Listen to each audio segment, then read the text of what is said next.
Welcome back to the deep dive. Today, we're getting into a story that really gripped everyone back in the summer of 2024. It started as, well, a search for a missing teenager on a Spanish island, but it became something much, much bigger. Yeah, it really did. We're talking about Jay Slater, the 19-year-old British apprentice bricklayer who disappeared in Tenerife. Exactly. And our sources today, they range from the official Spanish police reports, the forensic details from the inquest, all the way through to looking at this, well, frankly, unprecedented digital reaction that just exploded online. And that's our focus, really. We want to try and cut through all that noise, move past the initial media frenzy, the emotion, and actually unpack the confirmed facts. Right, what actually happened? What do we know for sure? We need to look at the timeline, the investigation itself, which was incredibly difficult, the medical findings that eventually explained his death, and crucially, this massive role social media played. How it turned what seems to have been a tragic accident into this huge, global, and sometimes pretty malicious mystery. And that core contradiction is just so stark, isn't it? You've got this young lad, just 19, trying to walk, what was it, 45 kilometers? An estimated 10 or 11-hour walk, Yeah. back to his accommodation after a festival. In this incredibly remote, dangerous mountain area. And his disappearance, it didn't just get attention. It instantly became this global talking point. It was everywhere. That combination, youth, being vulnerable, this extreme environment, and then boom, instant global connectivity. That's why we need to really dive deep into this. Okay, so before we get into the consequences in the online storm, we need to establish the basics. Yeah. Who is Jay Slater, and how did he actually end up in that specific dangerous spot? What are the confirmed facts? Let's lay that groundwork. J. Dean Slater, born April 26, 2005, so just 19 when this happened, from Oswald-Swisel in Lancashire. Okay. He went to Ridings High School, then Accrington and Rossendale College studying bricklaying. Seems like he was into sports too, played football for Huncote United FC for years, like from age 6 right up to 17. So a pretty typical young guy, fit, active. Yeah, sounds like it. Physically, he was about 1.8 meters, so 5'11", weighed around 70 kilos or 150 pounds. But the trip itself, that's key context. He went to Tenerife for the Energy Music Festival. Right, the 3-day event at Papagayo Beach Club, that's down in the south, Playa de las Americas area. Exactly, the main tourist hub. The festival kicked off around June 16th, 2024. So he's there with friends, presumably, in the busy part of the island. But then something changes. He doesn't stay south. No, and this is the critical decision. Sometime after the festival, he travels way up north on the island. He actually separates from the friends he initially traveled with. Okay. And he ends up in Mosca, this tiny remote mountain village. And he's with two men he'd apparently just met at the festival. Mosca. I mean, that's not somewhere you just stumble upon, is it? It's deep in the Tenno Mountains. Absolutely not. It's known for its stunning views, but also sheer drops, winding roads, deep ravines. It's beautiful, but properly rugged, quite dangerous if you don't know it. And those two men he was with, there was a lot of speculation about them early on. There was. They drove him the 35 kilometers north to an Airbnb in Mosca. But the police, the Guardia Civil, they looked into them pretty quickly. They confirmed quite early on that these two men were, and this is the official term, not relevant to the disappearance. They found no reason to hold them or suspect them of anything. They basically just confirmed the timeline of events with them. Right, so that simplifies things a bit. It wasn't some sinister plot, it sounds like. Maybe a party just carried on and ended up somewhere remote. Seems like it. Yeah. Which brings us to the morning of June 17th. This is where things really accelerate towards tragedy. Okay, walk us through that morning. Right, so around 8:00 a.m. local time, that's Western European summertime, the owner of the place they stayed, Casa Abuelatina, she spoke to Jay. She told him the bus back south wasn't due until 10 a.m. 2 hours, if he just waited. Exactly. But he didn't. The owner actually drove past him a little later. And she noticed something really important. What was that? He was walking quickly, she said. But critically, he was going the wrong way. Not towards the bus stop, not even on the main road out of Mosca towards the south. He seemed to have just decided to walk the entire distance. Walk 45 kilometers through the mountains? That sounds incredibly risky. It does. And then we have the phone calls. These are really chilling. There were 3 main calls we know about, all pretty close together. Okay. First one at 8:21 a.m. He called a friend he'd traveled with. Just seems to have confirmed he was up in the mountains somewhere. Oh, yeah. Then another call at 8:32 a.m. This one lasted a bit longer, about 2 minutes. And then the final, really haunting one at 8:50 a.m. That lasted just 22 seconds. 22 seconds. Wow. What did he finish to say in that last call? It must have been frantic. It sounds like it was. The message was clear and devastating. He told his friend he was lost. His phone battery is dying. He said it was down to 1%. He desperately needed water. Oh, no. And crucially, he also mentioned he'd already hurt himself. He said he cut his leg on a cactus. A cactus. So he was already off the path in the scrubland. Seems very likely, yes. That detail suggests he wasn't sticking to any road or track. He was already in the rough terrain. So injured, dehydrated, lost, phone dying. And he still thought he could walk 45 kilometers back to Los Cristianos. That's what he told his friend he was attempting. That's 28 miles. I mean, I have to jump in here. 45K on flat ground in good conditions is a marathon plus some. Doing that in the Tino Mountains, which is all steep ups and downs, rocky trails under the June sun in Tenerife, especially if he was, maybe hungover or impaired from the night before with no water. It sounds almost suicidal. The authorities' immediate assessment was likely severe disorientation and panic. And tragically, that seems spot on. That landscape, it's defined by steep drops, loose scree. Any local would tell you that trek, even fully prepared, is an 11-hour ordeal. For someone prepared. Exactly. For someone lost, exhausted from a festival, already off path, it was just impossible. His last known location was pinged in the Teno Nature Reserve. And adding to this picture of him being unsteady, the friend he spoke to, she later reported that during an earlier video call that morning, she actually heard the sound of him slipping on gravel. Wow. So the environment was already getting the better of him. It seems so. And then, at 9:04 a.m., less than 15 minutes after that final 22-second call, he was officially reported missing. So that very narrow window of communication, those last known coordinates, that was basically all the investigators had to start with. The mountain itself was the main challenge from minute one. Absolutely. The search kicked off almost immediately, but it was constrained entirely by those final phone signals in this vast, incredibly difficult terrain. Okay, so he's reported missing. Given the location and the circumstances, the official response must have been pretty significant right away. It was. The Guardia Civil launched a major search operation immediately. And the Missing Persons Organization, SOS, Desaparecidos, they classified him correctly as highly vulnerable. What kind of resources did they put into it? It was extensive. They recognized the danger straight away. We're talking drones for aerial views, specialist sniffer dogs.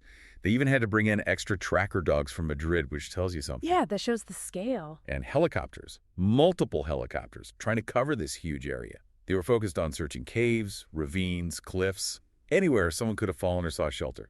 There was one ravine mentioned specifically, 600 meters deep. 600 meters? That's enormous. Almost 2,000 feet. Yeah, like stacking 2 Eiffel Towers. So this wasn't just a walk-in-the-park search. It was a full-on mountain rescue operation in extreme conditions. And initially, they had to deal with those early potential leads, right? Like the 2 men he was with. Exactly. That took up crucial early time. They were questioned, their stories checked, police confirmed they weren't relevant, and they were allowed to go back to the UK. That let investigators focus purely on the location and the phone data. But there was also that brief moment where the search shifted south, wasn't there? Towards Los Cristianos? There was, yeah, based on a potential sighting or lead down there. But it proved unreliable. The police pretty quickly disregarded it and came back to the Teno area, concluding that the phone ping data was the most solid piece of evidence they had. Sticking to the tech footprint in that wild environment. It seemed the most logical approach. Yeah. And you also had the family, obviously desperate, circulating things like that blurry CCTV image from Santiago del Teide. They thought it might be Jay, maybe 10 hours after he went missing. Understandable they'd grasp at anything, but probably hard to verify. Very. And it just shows the kind of chaos and confusion you get in these situations. Limited signal, vast geography, and this flood of information, some helpful, some not. Despite all these resources, you mentioned 30 to 40 people involved some days. The active physical search was called off relatively quickly, wasn't it? That caused a lot of criticism. It did, and that's a really key point here. The Guardia Civil officially discontinued the active ground search on June 30th. That's less than 2 weeks after he disappeared. Less than 2 weeks for a highly vulnerable missing person in mountains. That sounds fast. It drew immediate and pretty sharp criticism, especially internationally. Questions were raised about the Spanish police procedures. Did they defend that decision? Yes, the mayor of Santiago del Teide, Emilio Navarro, he spoke out. He basically said the physical search was suspended because they felt they'd thoroughly scoured the immediate area based on the phone data multiple times. He stressed the investigation itself, the analysis, intelligence work was absolutely continuing. They just weren't actively sending teams up the ravines every day at that point. But stopping the physical search, that must have created a kind of vacuum, right? Especially with the growing online interest. It probably fueled suspicion that maybe they weren't doing enough. I think it definitely contributed to that perception. And then came the news that the ongoing investigation was being carried out under secrecy. Under secrecy. Why? Officially, it was because of the intense public interest. They wanted to avoid, quote, curious onlookers, potentially interfering or getting hurt. While secrecy can be normal in complex cases, in this particular pressure cooker environment, it just looked opaque. Yeah, it probably made things worse online, feeding the idea that something was being hidden. Exactly. Just as the digital crowd was demanding total transparency, the official investigation clamped down. It really intensified the conspiracy theories. And wasn't there also some friction between the UK and Spanish police about offers of help? Yes, that became another major point of criticism. Lancashire Constabulary, Jay's home force, offered special support. Expertise in missing persons cases, potentially bridging communication gaps. And the Guardia Civil? They rejected the offer. Flat out turned it down. Why would they do that? That's the question critics asked. People like Mark Williams-Thomas, a former UK detective, publicly criticized them for declining what he saw as valuable specialized help. Jay's mother also mentioned feeling there was a language barrier causing problems. So it looked like maybe prioritizing operational control over potentially getting a faster result. That was certainly the criticism leveled by some UK experts and the family. It became a real sore point. But regardless of procedure or criticism, the sheer difficulty of that terrain remained the constant factor. And that brings us to that absolutely chilling detail from the search, the other person they found. Yeah, the irony there is just staggering, isn't it? While searching desperately for Jay Slater in those ravines, To find someone else. they stumble upon and rescue a 51-year-old Scottish hiker. He was found near Jay's last known location. And this hiker had been missing since June 21st. He'd been out there, lost for nearly a week. Oh my God, so the search for Jay literally saved this other man's life. It seems very likely. The report said the hiker was trapped in a ravine, couldn't get out on his own because of the difficulty of the spot and lack of communication. Wow. Now, the hiker himself later apparently downplayed it, saying he was experienced and didn't need rescuing. But the fact remains, the Guardia Civil found him because they were looking for Jay. It's just a terrifying illustration of how dangerous that place is. People can just vanish there. Absolutely. It powerfully underscores the lethal nature of the Tano Nature Reserve. Yeah. Get off the path, get disoriented, get unlucky, and the consequences can be fatal. It shows why the initial focus on that area, despite the lack of finding Jay quickly, was the right call. The danger was very, very real. So after weeks of this agonizing, with speculation running rampant online, the breakthrough finally came. But it was the news everyone feared. Yes, on July 15th, nearly a month after he disappeared, Spanish police confirmed they had found human remains. And crucially, they were discovered in the vicinity of Jay's last mobile phone location. Back in that Tano area. Exactly. Specifically in the Juan Lopez Ravine, which is about 10 kilometers inland from the coast. The location aligned perfectly with those final phone pings, essentially vindicating the Guardia Civil's focus on that specific zone. And recovering the body, given the terrain. It was incredibly difficult. The remains were found with Jay's possessions, his clothes. But the ravine was so inaccessible they needed a helicopter from the Regional Emergency Rescue Service just to retrieve the body. A really challenging operation right to the end. And then came the formal identification. The next day, July 16th, DNA fingerprinting confirmed the remains were indeed Jay Slater's. The initial autopsy was carried out straight away in Spain. What did that first examination suggest? Even though the body showed advanced decomposition due to the time and the heat, the initial findings pointed towards injuries consistent with an accidental fall. A plunge from height was the term used, noting broken bones. That set the direction for the official conclusion. But for absolute certainty, a more detailed post-mortem was done back in the UK, right? Correct. After his body was repatriated. And that UK post-mortem confirmed the precise cause of death, traumatic head injuries, consistent with a fall from a significant height. A fall from height. And did it say anything about when death occurred? Yes, and this is important. The report stated that death would have been instantaneous. Instantaneous. So it wasn't a case of him suffering from exposure or dehydration for days after a fall? No, the forensic conclusion was that the fall itself was immediately fatal due to the head injuries. Okay. That's grimly clarifying, I suppose. But the how was the fall. The why he fell, that came later, didn't it, at the Yes. inquest? Exactly. The full picture really emerged almost a year later in May 2025 at the inquest held at Preston Coroner's Court. This is where the toxicology results became public. Ah, the toxicology. What did that show? It confirmed the presence of a mix of substances in Jay's system. Traces of alcohol, MDMA, cocaine, and ketamine. Wow. Okay, that's quite a combination. Alcohol, MDMA, cocaine, and ketamine. Yes, a significant cocktail. Now, we need to be careful here, but connecting that toxicology result to the environment he was in, that combination must have had a profound impact on his ability to navigate, right? Can you break down why that mix would be so dangerous in that specific situation, attempting that huge walk in the mountains? Absolutely. It's crucial not just to list the drugs, but to understand their effects in that context. You've got alcohol, which impairs judgment and coordination. Then MDMA and cocaine, they're stimulants. Right. So they might mask fatigue, maybe give a false sense of confidence or energy, making him think he could do that 45-kilometer walk. But they also severely increase dehydration risk and raise body temperature, which is incredibly dangerous in the heat. Okay. And the ketamine. Ketamine is a dissociative anesthetic. It fundamentally alters perception of reality, depth perception, and severely impairs motor control and coordination. It can make you feel detached from your body and your surroundings. So putting it all together, he wasn't just tired or a bit drunk. He was likely dealing with potential dehydration from the stimulants, plus profound disorientation, poor coordination, altered reality perception from the ketamine and alcohol, all while trying to walk on loose rocks near sheer drops. Precisely. That combination creates a perfect storm for a catastrophic accident in that terrain.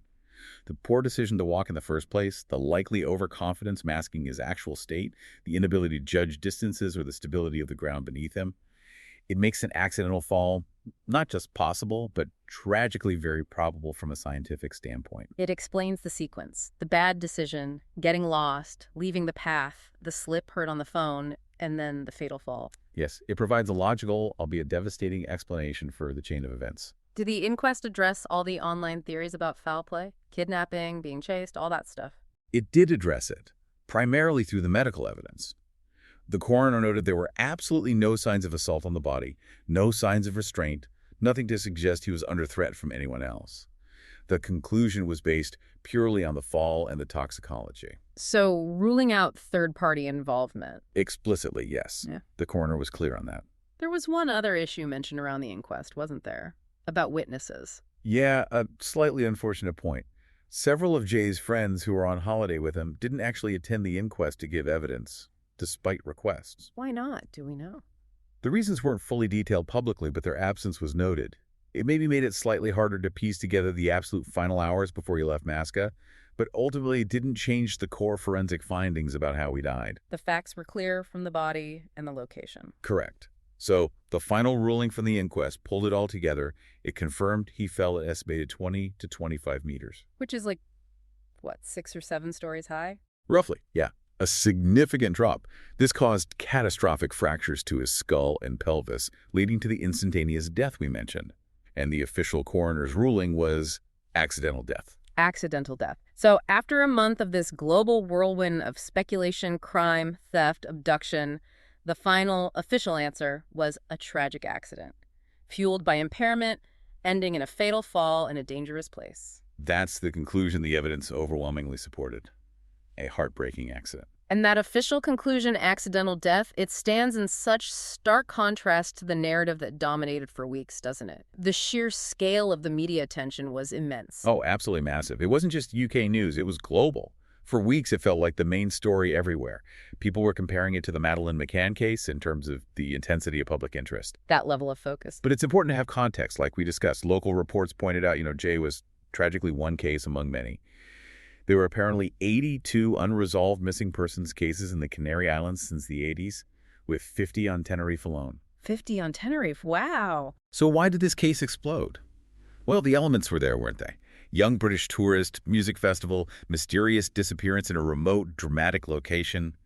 It just hit all the buttons for a media storm, a kind of perfect storm of factors leading to intense selection bias. And while the world was watching this unfold like some kind of drama series, his family, particularly his mom, Debbie Duncan, were living through this absolute nightmare amplified by the internet. It's hard to even imagine. She initially voiced fears he might have been abducted. Yeah.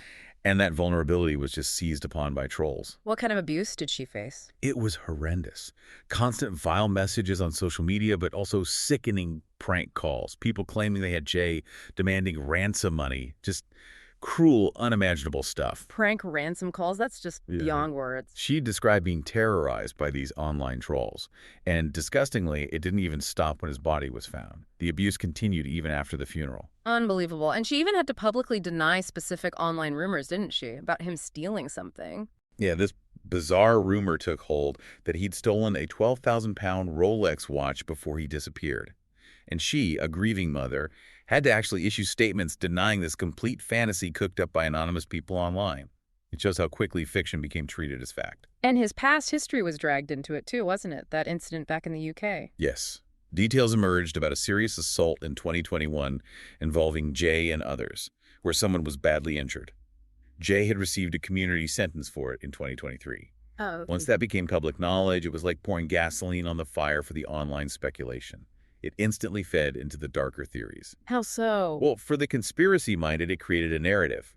See, he has a history of trouble. It made theories about him being in debt or fleeing someone or the disappearance being linked to gang scores seem more plausible in their eyes. It overshadowed the simple facts of him being on holiday. So his past was weaponized to fit the mystery narrative. Completely. Yeah. Which brings us squarely to this phenomenon of the digital sleuths and the sheer volume of online speculation. It was like the Nicola Bully case, but maybe even more intense globally. Right. And these theories weren't based on much, were they? Often based on absolutely nothing concrete.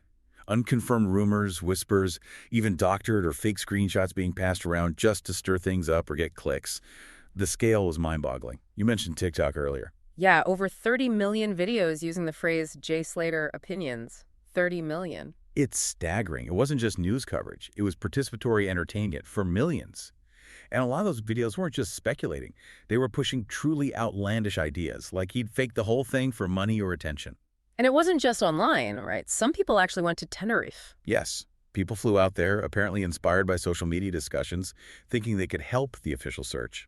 Individuals with no training, no local knowledge, trying to insert themselves into a dangerous, professional mountain rescue operation. That sounds incredibly counterproductive and potentially dangerous for them, too. What did the professionals think of that? They were not impressed. Matt Searle, the CEO of the charity LBT Global, which helps families of missing people abroad, he strongly criticized them, called them armchair detectives and so-called experts. He urged them to stop speculating because it was hindering the real work and causing distress. It really became a case study in online behavior, didn't it? There was analysis of the trolling aspect. Yeah, Ginger Gorman, who wrote a book on trolls, made the point that targeting the family, the most vulnerable people in the story, gives trolls that sick feeling of power. It generates the biggest reaction, which is what they crave. And beyond the malicious trolling, there was that cognitive aspect, too. Why people believe the conspiracies. You mentioned apophenia. Yes. Sarah Polak, a social media expert, talked about apophenia. That's our tendency to see patterns and connections where none actually exist. People take tiny, unrelated scraps of information, the cactus cut, the previous legal trouble, the remote location, and weave them into this complex narrative of crime or conspiracy. Because the simple truth is too simple. Often, yeah. An accidental fall due to impairment isn't a very satisfying story. Apophenia fills the void with drama, like you said before, with the cactus cut. Right. Instead of he stumbled off the path, it becomes proof he was running from someone. Exactly. It gets twisted. Maybe it wasn't a cactus. Maybe it was a knife wound. Or he cut himself because he was fleeing a debt collector. It connects dots that aren't actually connected, rejecting the mundane reality, a disoriented kid making a fatal mistake for something more elaborate. And this whole frenzy wasn't just emotional or psychological. It quickly became commercial. Almost immediately. That GoFundMe page, Get Jay Slater Home, faced intense online scrutiny about where the money was really going. GoFundMe had to step in and reassure people funds would be verified. And the fake pages. At least 7 fake GoFundMe pages were set up trying to cash in on his name. They had to be found and deleted. It shows the instant financial exploitation angle. And it went beyond fundraising. Books started appearing. Yes, Amazon came under fire for allowing multiple conspiracy theory books about Jay Slater's disappearance to be sold on its platform, even on Kindle. People were literally writing and selling instant books based on pure speculation while the search was still ongoing. Monetizing a tragedy in real time, That feels like a new low. It raises serious ethical questions about platform responsibility for sure. The case had such reach, it even prompted political calls for action back in the UK. It did. A couple of Labour MPs, Sarah Smith and Chris Webb, called on the Prime Minister, Keir Starmer at the time, to bring in tougher sanctions against online trolls.